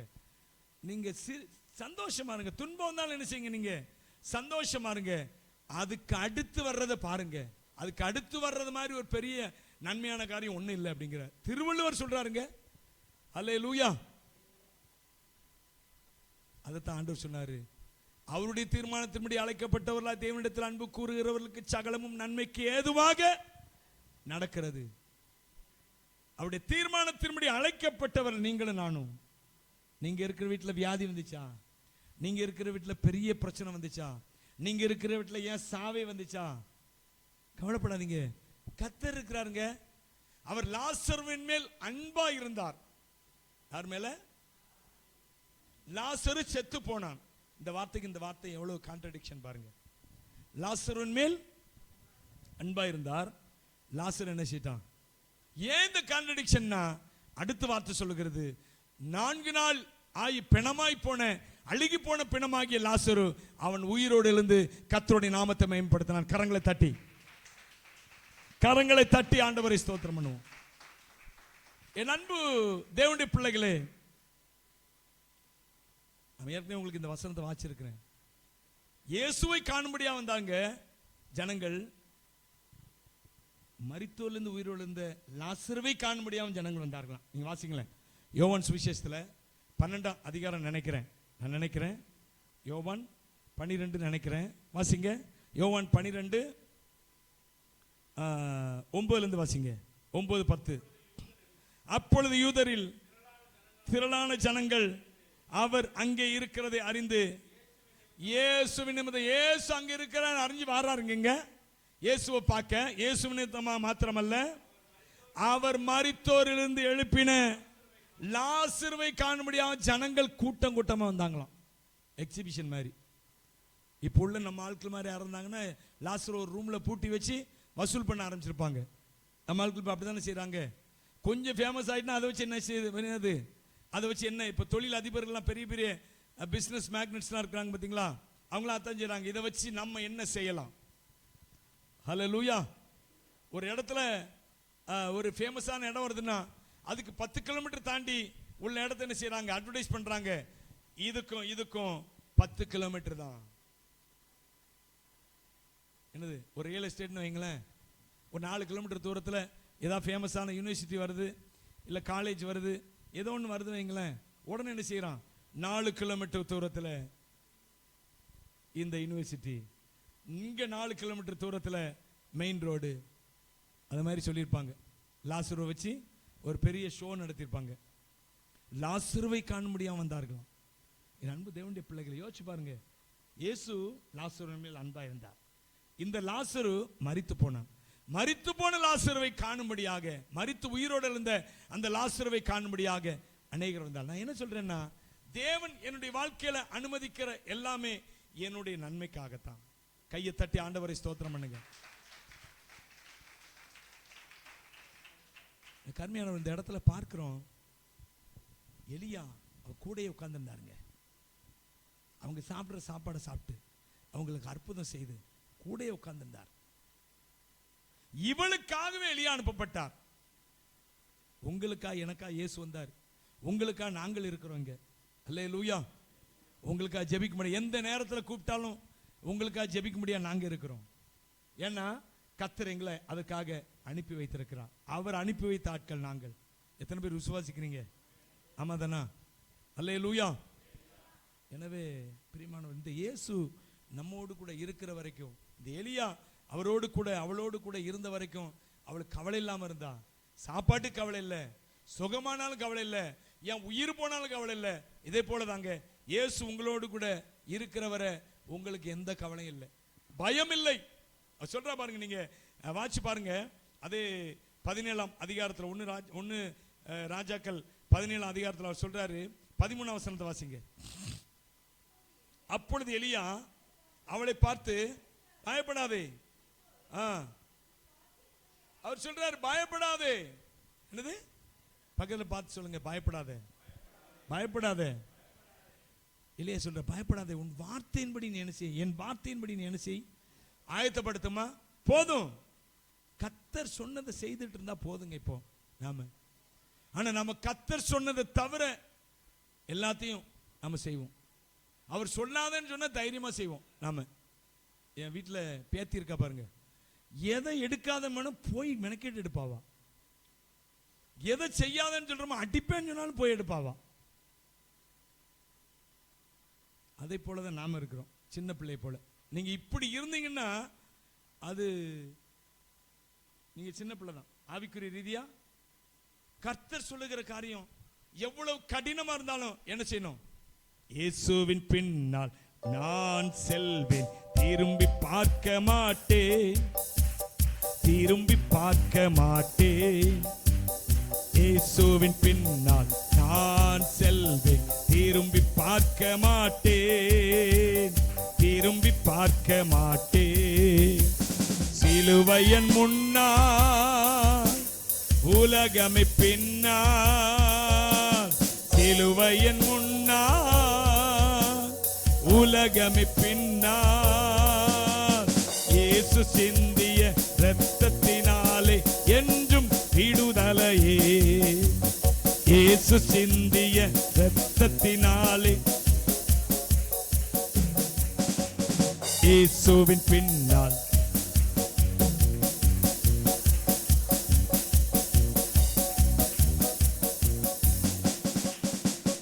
ஹல்லேலூயா சொல்றாரு, நீ பயப்படாதே, நான் உனக்கு சொன்ன வார்த்தையின்படி என்ன செய்யுது. சாதாரணமா இருந்தா பரவாயில்ல, அவளுக்கு ஏராளமா இருந்தா பரவாயில்ல. அவர் என்ன சொல்றாரு? நான் கொஞ்சம் மாவும் கொஞ்சம் எண்ணெய் இருக்கு, இதை சாப்பிட்டுட்டு நாங்க என்ன செய்ய போறோம். அவர் நிலைமை எப்படி இருந்துச்சு பாருங்க. எப்படிப்பட்ட ஆழ்டத்துல எலியாவை அனுப்பினான்னு பாருங்க. இன்றைக்கும் ஆண்டவர் பார்த்து கொண்டே இருக்கிறாருங்க உங்க நிலைமைய, உங்க குறைவுகளை ஆண்டவர் பார்த்து கொண்டு இருக்கிறார். உங்க கண்ணீரை கர்த்தர் பார்த்து கொண்டு இருக்கிறார். உங்க வேதனையை கர்த்தர் பார்த்து கொண்டு இருக்கிறார். ஞாபகம் வச்சுக்கங்க, கர்த்தர் அனுப்புகிறார் எலியாவை. வந்தவன அவர் சொன்ன, நீ பயப்படாதே. ஏன் அப்படின்னா அவள் பயந்திருந்தாள். ஏன்னா உலகத்துல ஆதரவு இல்லை அவளுக்கு. விதவை, கணவன் இல்லை, ஒரே ஒரு பையன், வேற ஆதரவு இல்லை. ராஜா ஆதரவு இல்லை, ராஜாவுக்கே ஆதரவு இல்லை. என்னது ராஜாவுக்கே? ராஜா சொல்றாரு பாருங்க, 18 அதிகாரம் வாசி பாத்தீங்கன்னா அதுல 1ஆம் வசனத்தை வாசிங்க. 2ஆம் வசனம் வாசிங்க, 2ஆம் வசனம் வாசிங்க.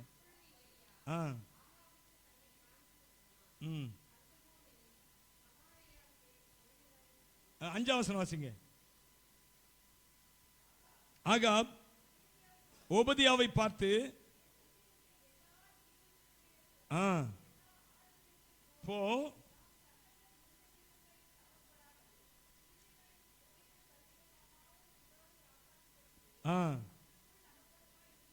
ஏதாவது புள்ளி எங்கேயா தேசம் முழுக்க போ. ஏன்னா எங்கேயுமே புல்லு பூண்டு எதுவும் இல்லை. ஏதாவது நம்முடைய மிருக ஜீவன்களை சாக கொடாமல் காப்பாற்றும்படிக்கு கழுதை, கோவேறு கழுதை, குதிரை காப்பாற்றும்படிக்கு ஏதாவது புல்லாக போடுமா பாரு. ஏன்னா அவ்வளவு தூரம் பஞ்சம், அவ்வளவு தூரம் பஞ்சத்தில் இருக்காங்க. ஆனா இவர் சொல்றாரு, நீ பயப்பட. ஏன்னா அவளுக்கு பயம். ஏன்னா தேசம் முழுக்க அப்படி ஒரு பஞ்சம். ராஜா கூட தன்னை காப்பாற்ற முடியாது. ராஜாவுக்கு சாப்பாடு இருந்துச்சு என்னமோ தெரியல. இன்னொரு எலியாவின் நாட்கள் ஒரு பஞ்சம் வருது பாருங்க. அது சொல்ற ஒருத்தி, நான் ஏற்கனவே சொல்லியிருக்கேன், ஒருத்தி, ஒரு பெண் என்ன செய்கிறாளாம், இன்னொரு பெண்ணுடைய குழந்தைய சொல்றான், இன்னைக்கு உன் குழந்தைய சாப்பிடுவோம், வெட்டி சமைச்சு சாப்பிடுவோம், நாளைக்கு ஏன்னா வேற சாப்பிடுறதுக்கு ஒண்ணுமே, எதையாவது கொடுத்து வயிறை ரெப்பி அவனு இல்லாட்டா செத்து போவான். செத்து போகிற சூழ்நிலை. பிள்ளைய சாப்பிடுவோன்னு சொன்னா அவன் எப்படி இருப்பான் யோசிச்சு பாருங்க. செத்து போகிற சூழ்நிலை. அதே மாதிரி தான் இங்கேயும் ஆகாப் நாட்கள்லையும் கொடிய பஞ்சம். 3 வருஷம் மழை, பனி எதுவுமே இல்லாட்டா பனிமயா இருக்காது. இஸ்ரவேல் தேசத்துல பனியை வைத்து நிறைய புல் பூண்டுகள், மரங்கள் எல்லாம் வளருமா. பனி அப்படி இருக்குமா. பனியும் பெய்யாது, எலியா கொடுத்த சாபம். பனியும் பெய்யாது, மழையும் பெய்யாதுன்னா எங்க போக? அவ்வளவு பஞ்சம். அதனால அவர் சொல்றாரு, நீ பயப்பட. உலகம் எல்லாம் பஞ்சம் உண்டாகலாம், ஊரெல்லாம் பஞ்சம் உண்டாகலாம், ஆனால் உன் தேவன் உன்னோடு கூட இருக்கிறவர். அவர் மகா பெரியவர், உன்னை போஷிப்பார், உன் பிள்ளையை போஷிப்பாரு. ஹல்லேலூயா. அவர் சொல்ல, நீ என் வார்த்தையின்படி செய். போதும். வாசிங்க, திரும்ப வாசிங்க 13. அப்பொழுது எலியா அவளை பார்த்து, நீ போய் உன் வார்த்தையின்படி ஆயத்தப்படுத்து. ஆனாலும் அவ சொல்றாள, கர்த்தருடைய இதோ நானும் என் குமாரன் சாப்பிட்டு செத்து போக அதை எனக்கும் அவனுக்கும் ஆயத்தப்படுத்துறதுக்கு 2 விறகுகளை பொறுக்க. அவன் சொல்றான், இந்த 2 விறக பொறுக்கு, அந்த மாவை எண்ணெய் வச்சுக்கோ, அதை வச்சு நீ சொன்ன பத்தியெல்லாம் சாப்பாடு ஆயத்தம் பண்ண போறேன்னு நீ அதை செய். செஞ்சுட்டு சொல்றாரு, அதை செஞ்சிட்டு முதல்ல அதுல எனக்கு பெருசா கேட்கல, சிறியாடு. ஹல்லேலூயா. அதிசயமா பாருங்க, நம்ம மக்கள் அந்த செய்வாங்களா? யோசிச்சு பாருங்க. அப்போ உங்க வீட்டுக்கு வந்து நீங்க சாக போறாப்புல இருக்கீங்க, ஒரு அடைய சாப்பிட்டு சாக போறாப்புல இருக்கீங்க, ஏமா அதுல முதல்ல எனக்கு கொடுன்னு சொன்னா கொஞ்சம் கூட இறக்கமே கிடையாதா இவருக்கு? இருக்கிறதே என்னது? கொஞ்சம். இவரெல்லாம் ஊழியக்காரன் சொல்றாரு. சொல்லுவோமா? சில வேளைகளில் தேவன் அப்படி கேட்பாரு. ஊழியக்காரங்களை கொண்டு கர்த்தரே நேரடியாக கேட்பாரு. உங்களிடத்துல ஒரு நேரத்தில் ட்ரெஸ் எடுக்க ரொம்ப கஷ்டமாக இருந்த நாட்கள் முடிஞ்சு அப்போதான் கொஞ்சம் நல்லா வியாபாரத்தில் நல்லாகி வர ஆரம்பிச்சிருக்கிறோம். அப்போ எனக்கு ரொம்ப பிடித்தமான ஒரு ட்ரெஸ்ஸு என்னென்னா, பிங்க் கலர் ஷர்ட்டு, கீழே மெரூன் கலர் பேண்ட், ரொம்ப பிடிக்கும் எனக்கு. அப்போது இப்போ இல்லை, அப்போ யாரோ எடுத்து வந்துடுறாங்க, அதுக்காக சொல்கிறேன் நான். இப்போ எடுத்து நீங்கள் சொன்னீங்களே pastor, pink colour shirt maroon colour பேண்ட்டுன்னு, இப்போ இல்லை, அப்போ அந்த நாட்கள் டேஸ்ட் அப்படி இருந்துச்சு. அப்போது எடுத்து வச்சிருக்கிறேன் நான், எனக்கு ட்ரெஸ்ஸு தைக்கணும்னு சொல்லி எடுத்து வச்சிருக்கிறேன். ஜெபம் பண்ணும்போது அப்போ தான் புதுசாக ஊழியத்தை நான் வியாபாரம் செய்து கொண்டு இருக்கிறேன். அப்போ தான் புதுசாக ஊழியத்தை ஆரம்பித்த ஒரு ஊழியக்கார், அவரை கர்த்தர் கண்ணு கொண்டாரு. கொண்டாந்து, நீ இப்போ வச்சிருக்க பத்தியா, இந்த ட்ரெஸ் அவருக்கு கொடு அப்படிங்கிறாரு. எனக்கு உண்மையாக ரொம்ப கஷ்டம். அதுக்கப்புறம் அந்த காம்பினேஷனில் ட்ரெஸ்ஸை எடுக்கலைன்னா, அதுக்கு எடுக்க வாய்ப்பே இல்லாமல் போயிட்டு, உடனே அப்படி கொண்டு போய் என்ன செய்யிட்டேன், தேடி போய் அவர்கிட்ட கொடுத்தேன். இன்னைக்கு அவர் பெரிய வசதியாக இருக்கார், கோடீஸ்வர பாஸ்டராக இருக்கிறார். அவர் கொண்டு போய் என்ன செய்யிட்டேன், அவர்கிட்ட கொடுத்துட்டு வந்துட்டேன். அது ஒரு திருப்தியாக இருந்துச்சு. ஆனால் கர்த்தர் இன்னைக்கு எவ்வளோ ட்ரெஸ் எடுக்க ஆண்டவர் அனுக்கிரகம் செய்திருக்கிறாரு. பீரம் முழுக்க ட்ரெஸ்ஸாக இருக்குது, எதை கழிக்கன்னு தெரியல, அந்த அளவுக்கு இருக்குது. எது சொல்கிறேன் பாருங்க, ஆண்டவர் சில வேளைகளில் இப்படி தான் கொஞ்சம் கடினமான டாஸ்க்கு கொடுப்பாருங்க. உன்னை எங்க மூலமாக கொடுப்பாரு. ஹல்லேலூயா. அல்லது கர்த்தரே நேரடியாக உங்கள்கிட்ட பேசுவாரு, கொடு, போ. எலியாவா சொன்னார், நீ போ, நீ எங்க போ, சீதோனுக்கு அடுத்த சாரிபாத் ஊருக்கு போ. குதிரை கிடையாது, கழுதை கிடையாது, எதுவும் கிடையாது பிரயாணத்துக்கு. எப்படிதான் போகணும்? இவரு நடந்து தாங்க போகணும். தீர்க்கதரிசிகள் எதை குதிரை மேலாம் போக மாட்டாங்க. அவங்க விறுவிறுன்னு எப்படிதான் போவாங்க? நடந்தான் போவாங்க. அப்படிதான் அந்த நாட்கள். எப்படி இருக்கு யோசிச்சு பாருங்க. நீ போ, சரி போ சொன்னாரு, போ சொன்ன இடமாவது செழிப்பா இவர் சொன்ன உடனே போயிருப்பாரு எலியா. அது பண்ணி சரி, ஒருவேளை கர்த்தர் சொன்னார்னா அவங்க எப்படி இருப்பா? நல்ல செழிப்பா, ஆசீர்வாதமா, நம்மளை கொடுத்து போஷிக்கிற அளவுக்கு இருப்பா. அவ சொல்றா, இவ்வளவுதான் என்கிட்ட இருக்கிறது, இதை சாப்பிட்டுட்டு என்ன செய்ய போறோம்? பொசுக்குன்னு ஆயிருக்குமா இருக்கு மனசுல? நல்ல சாப்பாடு கடை 150 கிலோமீட்டர் 160 கிலோமீட்டர் நடந்து வந்திருக்கிறேன், ஒரு நல்ல சாப்பாடு கிடைக்கும்னு பார்த்தா இவ சாக போற, இதை தின்னுட்டு யோசிக்கலங்க. கர்த்தர் சொன்னதை அவர் செய்தார். ஹல்லேலூயா. கை வைத்து சொல்லுவோம். யோசித்து பாருங்க, நாம செய்யறோமா? ஆண்டவர் என்கிட்ட சொன்ன வார்த்தை என்னன்னா,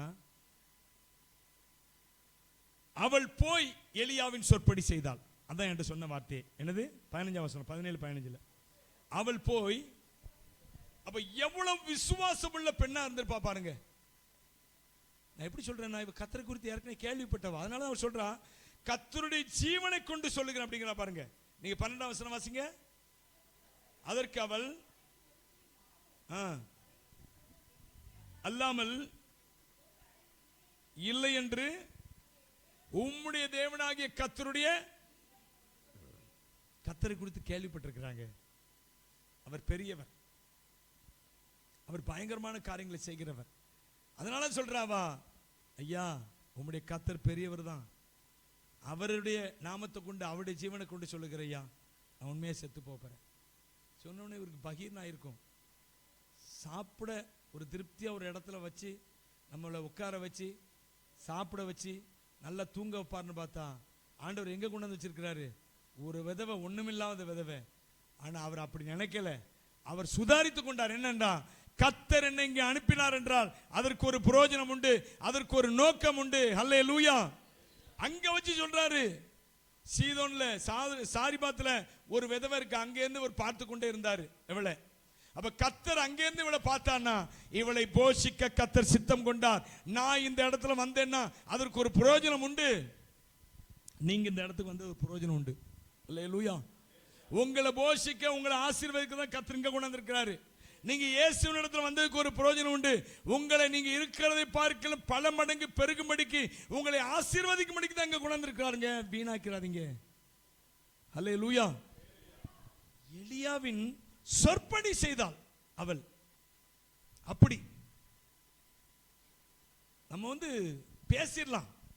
கர்த்தர் அவள் சொன்னபடி அவள் செய்துட்டா, எலியா சொன்னபடி செய்துட்டா. எவ்வளவு கஷ்டம், எவ்வளவு வேதனைப்பட்டிருப்பா.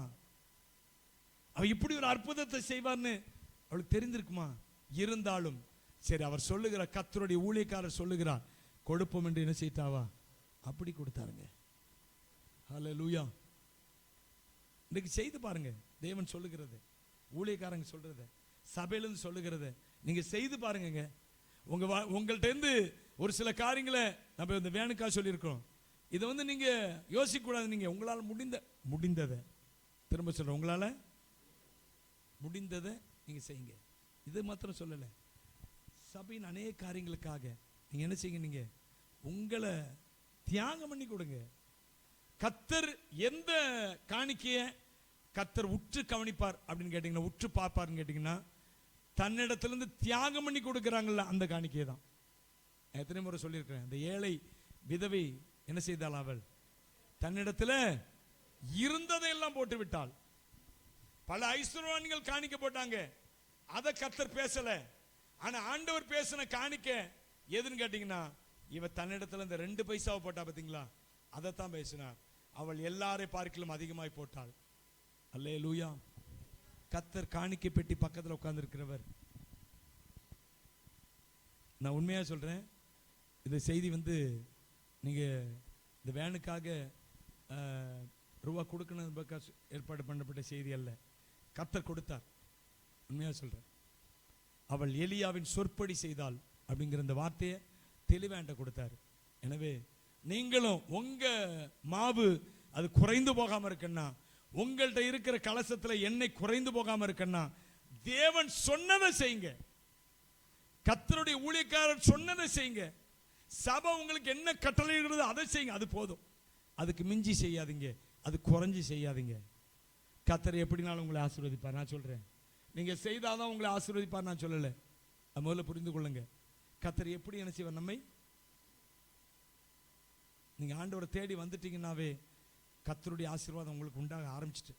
ஆனால் நான் சொல்றேன், நீங்க தேவன் சொற்படி செய்தீங்கன்னா ஒரு நாளும் குறைந்து போகாத ஒரு ஆசீர்வாதம், ஒரு நாளும்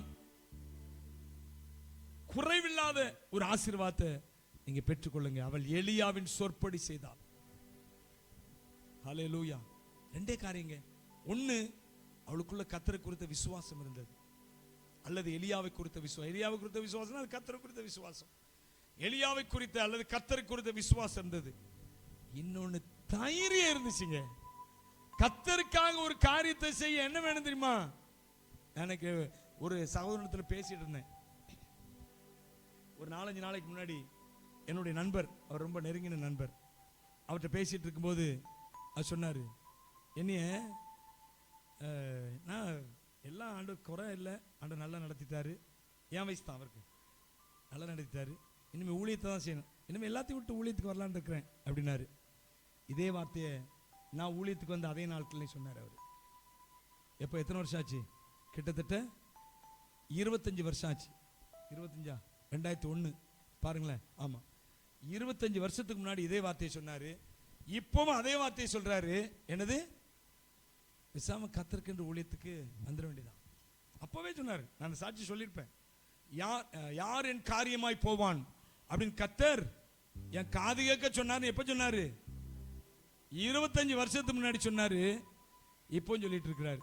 சொன்னாரு, வரலான் இருக்கிற ஊழியத்துக்கு தான் வந்துடலான் இருக்கிறேன். நீ எல்லாம் பரவாயில்ல, தைரியமா வந்துட்ட அப்படின்னாரு. என்னது? அந்த தைரியம் தான் எனக்கு இல்லை. கர்த்தர் மேல விசுவாசம் வச்சோன்னா தைரியம் வேணுங்க எதையும் செய்வதற்கு. அல்லேலூயா. கர்த்தரை நம்பி குதிச்சிடணும். ஆண்டவர் இதை செய்ய சொல்றார் அப்படின்னா என்ன செய்யணும்? நமக்கு இந்த விபிஎஸ் நடத்திட்டு இருக்காரு பாருங்க, டேனியல் கார்த்திகேயன் ஒரு பாஸ்டர் வாரர், அவர் நடத்திட்டு இருக்கிறார். அந்த விபிஎஸ் முழுக்க அவர் செலவு, சாப்பாட்டுலேருந்து எல்லாமே. நம்ம என்ன பில்லை கொடுக்குறோமோ, நீங்க எக்ஸ்ட்ரா ஒரு 1000-2000 கூட்டி போட்டு கொடுத்தாலும் என்ன செய்வார்? அதை கணக்கே கேட்க மாட்டார். டேனியல் கார்த்திகேயன் சொல்லி விபிஎஸ் ட்ரைனிங் தெரியுங்களா உங்களுக்கு? எத்தனை பேர் வாரீங்க? ட்ரைனிங் வந்திருக்கிறீங்களா? நடத்துறார். ஃபுல் செலவு அவர் செலவு. நம்ம எல்லாத்தையுமே கேட்கறது, டீ காஃபி போடுறது வைக்கிற அதெல்லாம் நம்ம கேட்கறது இல்லை. முக்கியமாக இந்த சாப்பாடு இந்த மாதிரி முக்கியமான செலவுகளை மட்டும் கேட்குறோம். அவர் சொன்ன காரியம் என்னன்னா, பாஸ்டர் நான் வந்து இதை செய்கிறேன்னா என் கையில் வச்சுட்டுலாம் எதையுமே செய்யலை. கர்த்தர் சொன்னார் ஆரம்பிச்சிருவேன், கர்த்தர் தந்துட்டே இருக்கிறாரு. இது எவ்வளோ பெரிய தைரியம் பாருங்க. பிபிஎஸ் தமிழ்நாடு முழுக்க அவர் நடத்துறாரு. நம்ம சபை மட்டுமல்ல. 2 நாள் அவர் பாஸ்டர் 1 நாள் நடத்துங்க, என்ன மக்கள் வர்றதுக்கு யோசிக்கிறாங்க 2 நாள் அப்படின்னு அவர் சொல்லுவார். இல்லை பாஸ்டர் 2 நாள் தான். அது அவருக்கு செலவு மிச்சம் தானே. 1 நாள் நடத்தினா செலவு மிச்சமா இல்லையா? அவர் சொல்றாரு 2 நாள் நடத்தணும். கர்த்தர் சொன்னார் 2 நாள் தான் நடத்துவேன். இந்த புக்கெல்லாம் வந்திருக்கு பாருங்க, எல்லாமே அவர் செலவுல. பிபிஎஸ் புக்கு தான் அதெல்லாம். நமக்கு மட்டும் இல்லை, நிறைய சபைக்கு உள்ளது. நான் எதுக்கு சொல்றேன்னா, விசுவாசம். அந்த பெண்ணு பாருங்க, விசுவாசித்தா தைரியமா அதே கொடுத்தா பாருங்க. அல்லேலூயா. ஏன் இந்த தைரியம் வர மாட்டேங்குது? தேவனுக்காக நம்மிடத்துல உள்ளதை கொடுத்தா. நான் இன்னைக்கு வர அதாங்க, நான் உள்ளதை கர்த்தருக்காக ஆண்டவர் ஒரு ஊழியத்தை சொன்னார்னா உள்ளதை ஆரம்பிச்சிருவேன், வர செலவழிச்சிருவேன், என் கையில இருந்தாலும் செலவழிச்சிருவேன். கர்த்தர் கடைசியில மீதம் எடுக்கத்தான் செய்வார். ஆனா அந்த ப்ரோக்ராம் நடந்துகிட்டு இருக்கும்போது கையில மிச்சம் இருக்கிற மாதிரி தெரியாது. முடிஞ்சதுக்கு அப்புறம் பார்த்தா எப்படியாவது மிச்சம் வந்துடும். அல்லேலூயா. அப்போ இந்த பெண்ணிடத்துல காணப்பட்ட 2 காரியம் என்னன்னா, 1 விசுவாசம். அந்த விசுவாசத்தினாலே தைரியம். விசுவாசம் இருந்துச்சுன்னா அங்க தைரியம் இருக்கணும். அதுக்கு பேர் தான் விசுவாசம். அல்லேலூயா. தைரியமா கர்த்தருக்காக எதையா செய்வோம். அல்லேலூயா. அந்த 4 குஷ்டரோகிகள் பாத்தீங்களா, அவங்க தைரியமா நாம பாளையத்துக்குள்ள போவோம். இங்க இருந்தாலும் நாம் சாவோம், அங்க போனாலும் என்ன செய்வோம்? இங்க இருந்தா பட்டினியால சாவ போறோம், அங்க போனா அவன் என்ன வெட்டி போடும், அவ்வளவுதானே, அதுல தானே சாவ போறோம். அதனால உள்ள போயிருவோம். எங்க? ராணுவத்துக்குள்ள, பாளையத்துக்குள்ள உள்ள போறான். போனாங்க. ஒருத்தர் பாருங்க, தைரியத்துக்கு கிடைத்த பரிசு. அல்லேலூயா. என்னது? ஆமாங்க, விசுவாசம் தான் தைரியம் இருக்கணும். தைரியத்துக்கு கிடைத்த பரிசு என்ன தெரியுமா? கர்த்தர் அவர்களுக்காக ஏற்கனவே அங்கே கிரியை செய்திருந்தார். அந்த ராணுவத்தின் மத்தியில இன்னொரு பெரிய ராணுவம் எங்கேருந்தோ வர்ற மாதிரி ஒரு சத்தத்தை கர்த்தர் அனுப்பினாரு. இவன் துண்ட காண, இன்னும் பெரிய ராணுவம் வருது, துண்ட காண துணியை காண ஓடிட்டான். அல்லேலூயா. அவருடைய தைரியம் அந்த நாளில் அவர்களுக்கு மாத்திரமல்ல. அவர் சொன்னாங்க, இந்நாள் நற்செய்தி அறிவிக்கும் நாள், நாம் பொழுது விடி மட்டும் சும்மா இருப்போமானால் குற்றம் நம்மேல் சுமரும் அப்படிங்கிறான். அல்லேலூயா. அதனால தைரியமா போற, கர்த்தருக்காக ஒரு காரியத்தை செய்வோம் போறாங்க உள்ள. எனக்கு அருமையான, நம்ம எல்லாருக்குள்ள இந்த எண்ணம் வந்துட்டா போதுங்க, நீங்க ஒப்பாரு மிக்காரு இல்லாதவர்களா மாறிடுவீங்க. இஸ்ரவேலே நீ பாக்கியவான், கர்த்தரால் ரட்சிக்கப்பட்ட ஜனமே உனக்கு ஒப்பானவன் யார் என்ற வார்த்தை உங்கள நிறைவேறும். கண்டிப்பா நான் சொல்றேன். விசுவாசம் இருக்குதுங்க, ஆனா தைரியம் இல்லை. விசுவாசம் வந்தால் நீங்க எடுத்து வாசிங்க. 2 பேதுரு புத்தகத்தில் நீங்க எடுத்து வாசிங்க. 1:5, 1ஆம் அதிகாரம் 5ஆம் வசனம். 2 பேதுரு 1:5.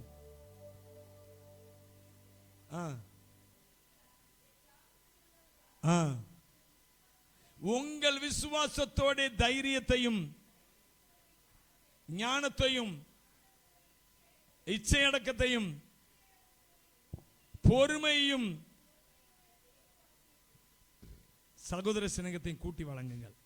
பாத்தீங்களா? விசுவாசத்தோடு விசுவாசத்தோட தைரியம், தைரியத்தோட ஞானம், ஞானத்தோட இச்சை அடக்கம், இதெல்லாம் அவளுக்குள்ள காணப்பட்டதுங்க. அந்த விசுவாசம் என்ற உண்மையான விசுவாசம், நாம விசுவாசம் சொல்லிட்டு இருக்கிறது அநேக வேளையில பொய்யா போயிருது. என்ன ஒரு காரியம் நமக்கு மிஞ்சின காரியம் வரும்போது என்ன செய்யறோம்? அதில் பின்வாங்கிடுறோம். மிஞ்சின காரியம் முடியாது இல்லை, கர்த்தர் எப்பவுமே முடியாத செய்யறது இல்லை. என்னால முடியும், தேவனுக்காக என்னை பலப்படுத்துகிற கிறிஸ்துவினாலே எல்லாவற்றையும் செய்ய எனக்கு பலன் உண்டு. உன்னை பலப்படுத்திக்கிட்டே இருப்பார், பலப்படுத்திக்கிட்டே இருப்பார் கர்த்தர். ஹல்லேலூயா. நாம அடியெடுத்து வைத்த அந்த ஒரு அடிதான் இன்றைக்கு இந்த சபையாக எழும்பி நிற்கிறது, எவ்வளவு பெரிய கட்டடமாக. ஹல்லேலூயா. ஞாபகம் உங்களுக்கு 2 முறை 5 லட்சம் ரூபாய் சீட்டு போட்டோம், நாம அநேகர் கொடுத்தீங்க. அதுதான் ஆரம்பம், நிறைய கொடுத்தாங்க. அதுதான் நம்ம சபையில் உள்ளவங்க தான் ஆரம்பம். இடம் வாங்கணும், அடுத்து திரும்ப என்ன செய்யறோம்? மறுபடி 2 தடவை தானே போட்டோம், ஒரு தடவையா? 2 தடவை போட்டோம், மக்கள் கொடுத்தாங்க. யோசிச்சு பாருங்க, இதை விட அங்க இருக்கும்போது நாம் கொடுக்க முடியாதவர்களாக இருந்தோம். ஆனால் இன்றைக்கு கர்த்தர் நம்மை நல்ல நிலைமையில் வச்சிருக்கிறார். என்னிலேருந்து எங்களோடு கூட நீங்களும் என்ன செய்திருக்கிறீங்க? சேர்ந்து வளர்ந்துருக்கிறீங்க நிறைய பேர். எனவே கர்த்தருக்காக இன்னும் பெரிய காரியங்களை செய்யணும். நாம தைரியத்தை நீங்க உங்களுக்குள்ள கூட்டி வைத்துக் கொள்ளுங்க. எதனால தேவனுக்காக செய்கிற தைரியம். ஆமென் சொல்லுங்க. நம்மள கண்களை மூடி கர்த்தரை நோக்கி பார்ப்போம். இந்த பெண்ணுக்குள்ளாக அந்த ஏழை விதவை பெண் தான், ஆனா அவளுக்குள்ளாக அப்படிப்பட்ட விசுவாசமும் தைரியம் இருந்தது. கர்த்தர் அந்த விசுவாசத்தையும் தைரியத்தையும் கனப்படுத்தினார்.